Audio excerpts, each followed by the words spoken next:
I feel like being a rap. You should be a rapper because you want to be an artist. But I feel like if your kids want to be rappers too, then I feel like you failed them. Like it shouldn't be. Right. It's not like being the owner of like a huge business. Like if anything, if you started your own production company, your kid should take helm of that and try to build well from that. But it's like it shouldn't be a generational thing. Like white people do that all the time now. These Fortune 500 companies, they ain't letting them get out their family, bro. As soon as their kids are born, they teaching them everything about their business. As soon as my old ass dies, you taking the helm. You gonna become the CEO of my organization. Of my shit, and that literally becomes royalty. That right there, that becomes royalty. That's the same thing as like a parliament system is pretty much just like, yeah, from the time that you're born, you gonna know this is what I do. Blase, blah, XYZ. You go into a public school right now and you find all the black children. You ask them what their parents do. Not all of them know. Mm-hmm.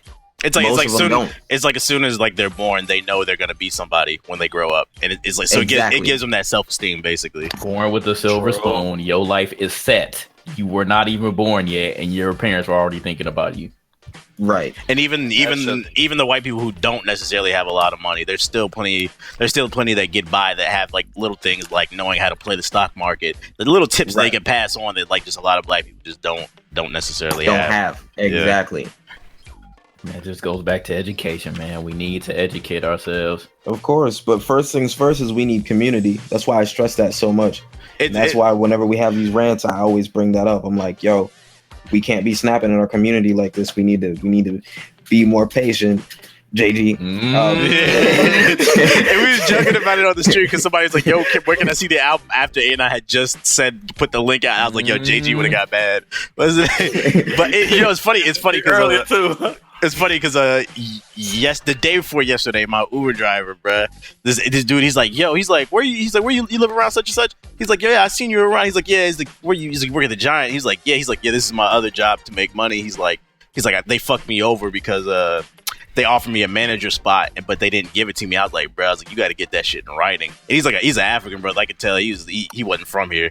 I was like, yeah, you gotta get that shit in writing because they would play your ass and they told you they would get more money. I was like, that's crazy because I was like, I got two friends. One just got let go because he wanted more money, and then another same thing. Like it's like something about black men is just getting played in corporate America right now. That's officially 3 people I know that have gotten played with raisins and shit. And I was like, if anything, it just drives me more. I was like, I don't want to work for white people. Sorry. Bruh. Right. I'm telling you, man, I'm in a field where that shit is so corrupt, bruh.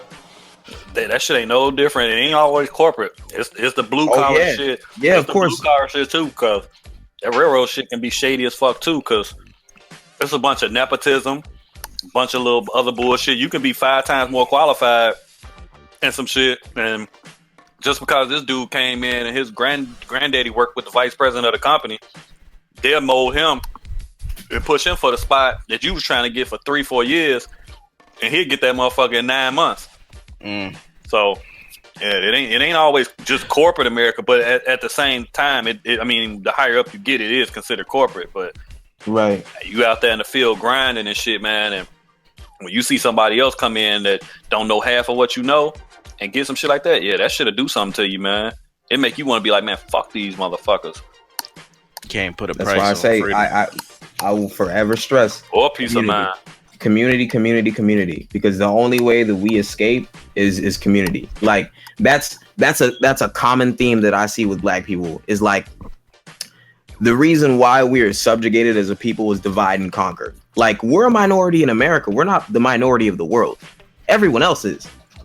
So when you think about it like that, and you think about it like this, we are subjugated to so much, but yet we still excel, yet we still conquer, yet we're number one in everything that we do. So imagine if we actually stuck together, like exactly. And that's why I always stress community, because even something as small as what we're doing as GI, just 10 black men coming together. Look at what we've built. It's like we don't realize that a lot of us get hired in corporate America not because like they wanted us there. Or we qualify. But I mean, obviously we do qualify because you got hired. But also what's the name comes into play, affirmative action. And the thing is, if you got a job based off affirmative action, that means that you're just a quote.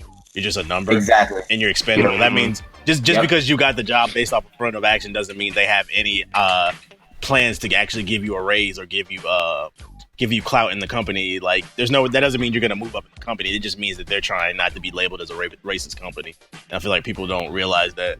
That's why you gotta stop trying to build somebody else's dreams. Exactly.